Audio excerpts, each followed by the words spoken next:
2, and 3. Hi, welcome to the Baddest Bitch in the Game. I'm your host, Desiree Hall, broadcasting information, transforming communities for hope. And I am so excited to introduce my first guest. She is a rising star, the author of Safe in the Game, the official handbook for exotic dancers, Kaleena McMath. Kaleena McMath. Am I pronouncing your name right? Kaleena. Kaleena. Well, it's a pleasure to have you here today. Thanks for having me. Oh my gosh, this is just, when I heard your backstory, I just had to have you on the Baddest Bitch in the Game. Right now I'm going to say that you are an honorary the Baddest Bitch in the Game because you're doing something to help other people. Yes. So that's how I view you, so, and I'm sure that's how the world will view you once they hear what you're about your book. Yes. So, Definitely. Tell us a little bit about yourself. So, my name's Kaleena McMath. The last name is Scottish. We do have a little Scottish in us, but that's a great thing because we're very driven people also. So, I started off like many young women, within my age group. I'm 36, so, growing up, I had a single mother. My mom and dad were divorced when I was 11 years old, and they divorced because of domestic violence. So, that was really hard for my mom because, they were together 11 years. So it's hard to, kind of go on, but she had to go on because she had 3 daughters, and she left that situation so that she could give us a life, So it was always, her holding us down in a sense. And so I always remember her working. There'd be times I'd be up in the window, like waiting for my, I don't know, I think we've all done this as little kids, like waiting for your mom to come home. You're like, where is she? But you gotta understand, moms gotta go out into the world to provide for you. So, she's always working. She always, let us, told us to get our education. That was a really big thing, in my household. My thing growing up, though, I would be bullied in school. And, a lot of the girls would bully me because I was pretty, and a lot of their boyfriends, would, like me or probably mention me to them. So it was always like in the guidance counselor's office, like somebody wants to fight me after school type of vibe. And I just would be sitting there like clueless because, I'm in my own world. It's not like I have a bunch of friends, so it was just like, why? Like, why do you want to fight me? And then I remember in high school, I was the 12th grade, finishing up the 12th grade, and out of nowhere, this girl like sucker punches me. And like I'm trying to sign in because everybody has to sign in before the teacher, comes in because the teacher walked out the classroom, so everyone signs in. So I remember this girl sucker punching me and just beating the crap out of me. And it's like it came out of nowhere. And then come to find out, it was her boyfriend that liked me. And I didn't know that, he was seeing her at the time. So it was just like I had a really hard time in school because I was so pretty. Like I had such a hard time. And so I remember 12th grade, I met my friend Ellie, and I discussed this in my book, the chapter called Pimps. I met my friend Ellie, and she was telling me like, I know you want to be around, good people and, have friends. And I started hanging out with them. It was her and her sister. Actually, I met Melly first, and then I met Ellie afterwards. But I just remember like feeling like I didn't want to be in school like that because I was just tired of the bullying. Oh, yeah. Like I was just sick of it. I was like, there's got to be more to this. And then I remember like sitting down, and I remember this movie came on. It was called The Players Club. I don't even remember that. Players Club with Lisa Diamond. Yeah. So I remember watching that movie, and I'm just like sitting there like, God, these girls got it going on. Like they can buy whatever car they want. What's the light skin one? Roxy, the one with the light skin. She was like the baddest bitch, and like she turned Diamond out and little cousin out.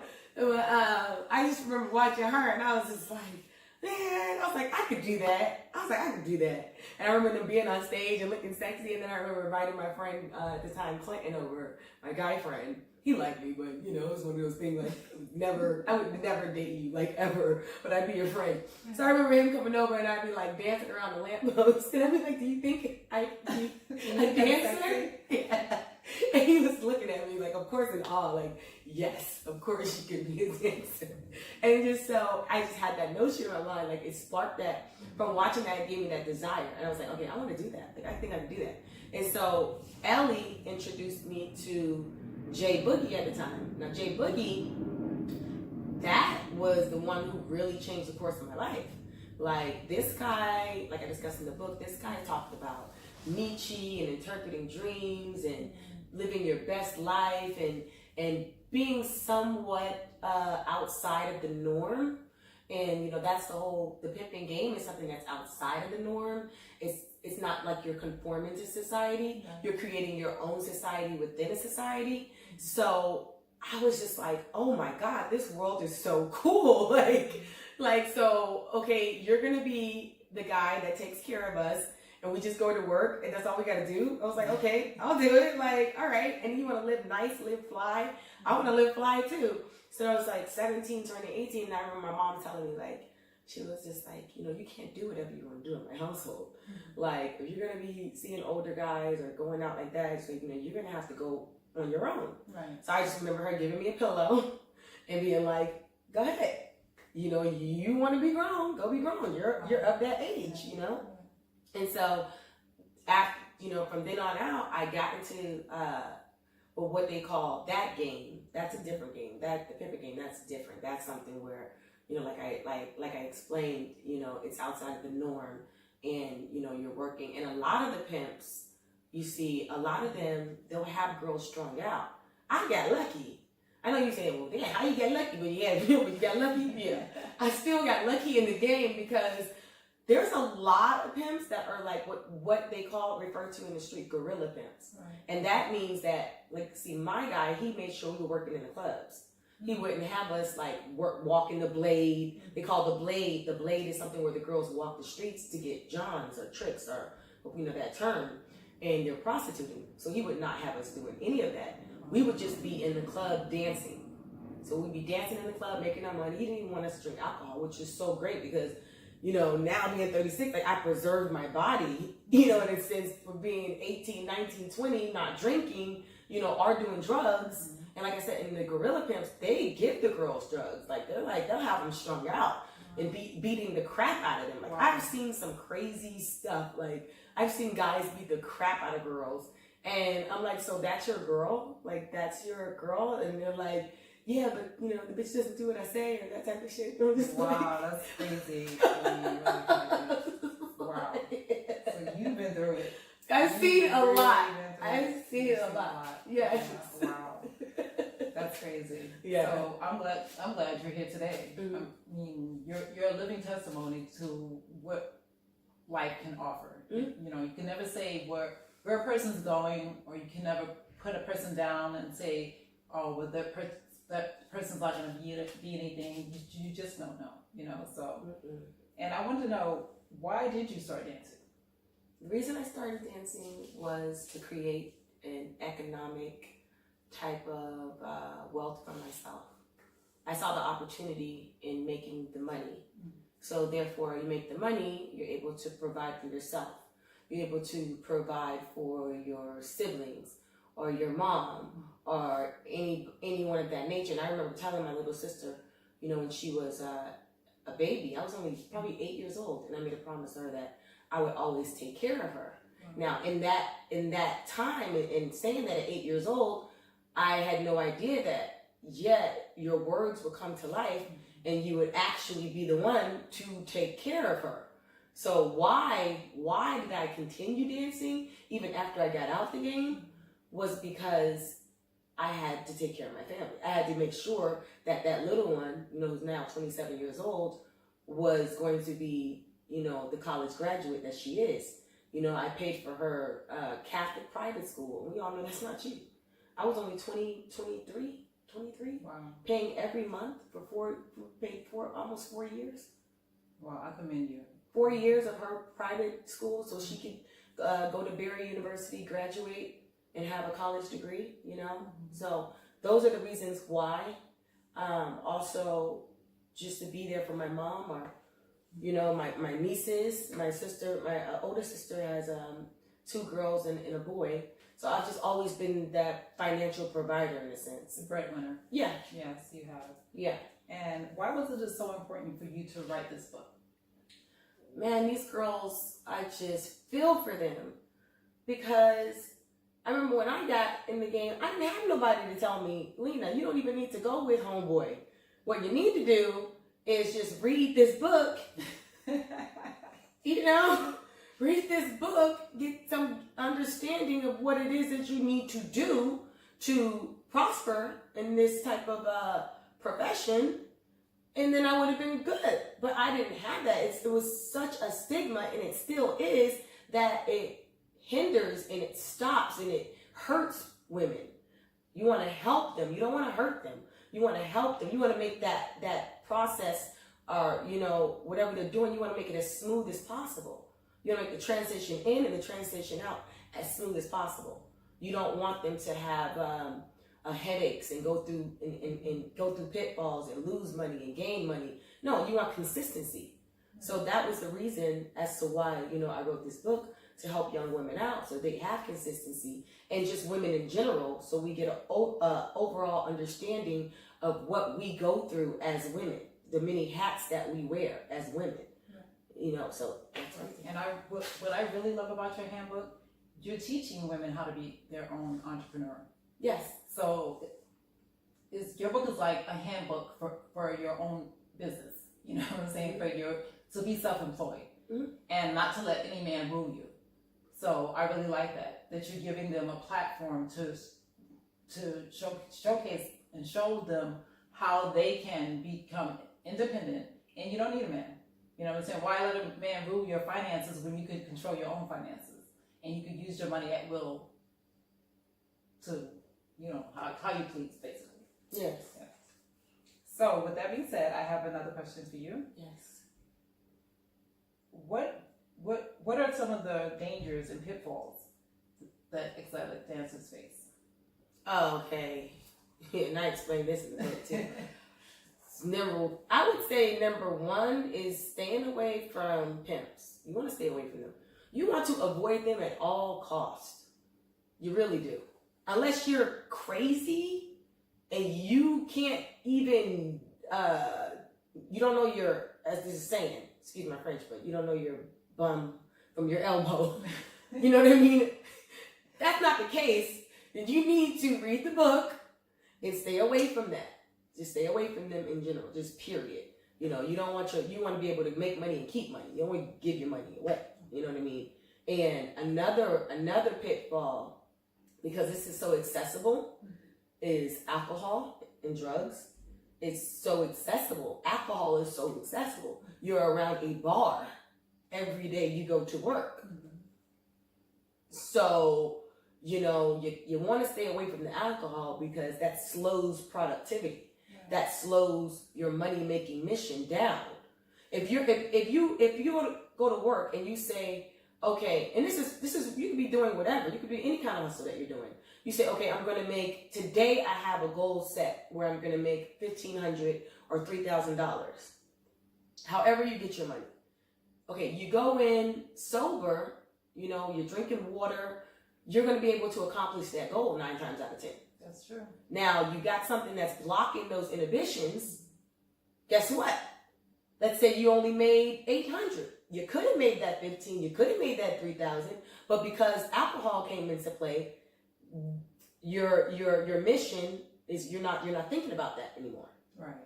So that's why it's so important, because the whole reason you get into dancing, exotic dancing, is to provide for yourself and to provide a type of retirement, or to use it as a stepping ladder to venture out into entertainment, you know, or writing a book, or, you know, music. Mm-hmm. And we all know that costs money. It just costs money to make money. That's how it is. So you have to go in that business with that mindset. Like, look, I'm here to conquer. I'm here to rise above the situation. I'm going to use this to get to where I got to get to, but I'm not going to be complacent. Right. I'm not going to be complacent. I'm not going to have the alcohol, which we all know is a depressant. I'm not going to have that depress my psyche and have me thinking like, oh no, this is what I'm doing. I'm not going to have people tell me, because they're telling me every day, all day, oh, you're so beautiful, oh, you're so gorgeous. Look, we all like to be called beautiful and gorgeous. And if you're dancing, when people start telling you that you're beautiful and gorgeous every day, all day, it does something to you. What it does is it makes you expect it, and it makes you want to keep going back to hear that. That's another part that, it's a psychological thing also. And a lot of women get hooked on that, and that's interesting on its own. But you just get so complacent. You want to hear that. And then you start thinking, well, because it's repetition, it's all the time. You start thinking, well, okay, this is what I'm going to do. Right. Because you get comfortable. Exactly. Because they get comfortable with the man validating. Yes. At that point. Yes. If you know who you are, then you don't need a man to validate you. Right. So if you come in a club with confidence and you know who you are, Mm-hmm. it's it makes a world of difference. So I love this handbook because you do address that. So I would advise anyone who's even thinking about going into the exotic dancing business to buy this book, even if you're not, because it's just a game changer for all women of all walks of life to know what to expect from men. So it could be in corporate America, it could be it translates. Exactly. It translates Exactly. because you have to take that. You say, I'm not drinking, I'm going to stay focused. Mm-hmm. You have to take that type of a mindset into any arena that you're doing. Exactly. You got to stay away from principles, morals. I mean, we call pimps, let me tell you, pimps are what we call, even outside of that type of situation, just vampires. Mm-hmm. Men that are negative, that suck your energy. Now, not necessarily not suck your money, but maybe suck your energy up. Yes, and boyfriends do that, and sometimes husbands do too. So this right. book is great for everybody. Right. Yeah. So I'm right there with you. I'm telling you, I applaud you on this book. And where can we get this book? So I'm going to have pre-orders. I'm going to be doing this on Amazon. It's going to be on Amazon. I'm going to do pre-orders in April. Also, I'm going to do audio. So you have audiobooks. Because a lot of people like audio. Yes, I do. You like audio? Yes, I do. Okay. Yes, maybe I should start getting into audio. Yes. And then I have another question.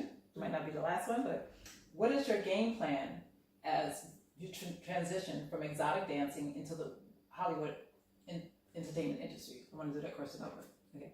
So, what is your game plan as you transition from exotic dancing into the Hollywood entertainment industry? Oh, wow.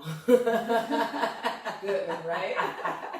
No, that's a great one. And that's so because I've been working my butt off to even sit here with you and to, get into this whole, Hollywood entertainment. But my thing is, it's almost as if Hollywood entertainment is calling me. Yes. Because I've put that certain void, or filled that certain void, and everyone is questioning, well, what is this? Well, can you educate us? Can you teach us about this? So it's almost as if, I'm falling into place as the educator. I am an educator. Yes, you are. I am a woman of conviction. I stand by what I say, what I believe. I think that shows because of the humility and being able to put very personal, life stories, that necessarily, women don't want to talk about, but we have to talk about this in order to save our women, yes. In order to inspire our women. Yes. We have to discuss the good, the bad, the ugly. So Hollywood entertainment is something to where I fall right in place. And the book is great. We'll get the book going. I'm actually going to do a sequel also to the book. I can't wait. Yeah. I would love to do, hosting, that type of thing. I would love to be anything where there's discussions. I'd like to be a part of the discussion. I'd like to, invite discussion. So. Well, the Baddest Bitch in the Game is looking for a co-host. Okay. So we're doing that right now. So Okay. I'm considering. Yes. Okay, that's You're awesome. perfect. You're yeah. perfect. Yeah. But yeah, entertainment has just always been my type of thing. Like since I was little, like I was the Black Little Mermaid for my school play. I can see that. So cool. I remember they got me the big red wig and everything. Wow. But I enjoyed being Ariel. Right? Yeah, I enjoyed that little fairy tale. Like I've never, and then I got my music going on, my rapping, Luxury Lena, that's my name with that.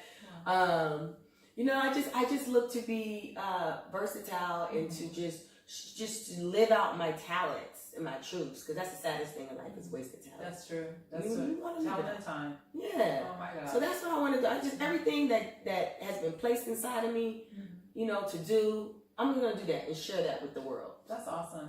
So is there anything that you want the world to know about you that we don't know? One thing about me is that I'm very patient. And, some people, they may get a little like distraught or start feeling like, oh, it's not going to work out or this or that. But I know the overall vision. I know overall that, my purpose here in this world is to inspire others. So that's one thing about me. I'm just very inspirational. I've got that energy where it could be anywhere and people gravitate to it because you're giving them positivity. Positivity is a vibe. Yes, it is. It's energy. Yes. And people are receptive to positivity, Yes. energy. And solutions. And solutions. And you're providing a great service. Yes. With your book. Yes. For women in general, just, it's... And some boys too, I can say Yeah. that too. It's not just women, because you have boys in this industry as well. And you have boys who, been molested. Yeah. Things going on in the household. So that's why I would advise everyone to get this book. If you're, I would say at the age of 11, I think you can handle this book. Yeah. Because you never know, at that that's age. what I was, what? So funny you said that, because I was like, if you're the type of parent where information is power and you pass information to your children and you are not afraid of them learning. Learning is so essential in their growth. Yes, it is. You cannot deny them information. You cannot. So in my mind, I'm thinking like, this would be a great handbook for younger women, younger guys, just, because you don't know what your child is capable of. Thank you. But in knowing that you don't know what your child is capable of, you want to equip them with knowledge. Exactly. So just in case they surprise your behind. Exactly. I used to tell my mom I was at the library and I was hanging out with my boyfriend at 12 years old. So hey, you know what I'm saying? Yeah. It happens. Your It kids happens. are... So you just, and that's why to me when a parent tells, like when you hear parents saying like, oh, my child wouldn't do that. I'm like, wow, you don't know what your child is really capable of. You should never say what your child would or would not do. You're going to pray for the best, hope for the best, but you can't say what they're going to do or not do. They may look like you, but they're their own individual. Exactly. So true. So true. So we can get your book on Amazon? Yes. Okay, and is there any link or anything? So I'm just going to have it as Safe in the Game. It's going to be Safe in the Game. They'll be able to look it up. The official handbook for, exotic entertainers. Okay, awesome. And then this show, The Baddest Bitch in the Game, is all about empowering, uplifting people, women of all different cultures, genres. So with that being said, you have an empowerment movement as well. And I believe that's why we were drawn to each other at the event or whatever. I believe that's what your purpose is here, here and now, at this junction, at this venue, at this place, at this time. Yeah. So do you want to tell us about your movement? Oh yeah, so we have it's like a glass shattering misconceptions or perceptions that people have on you because you're so beautiful.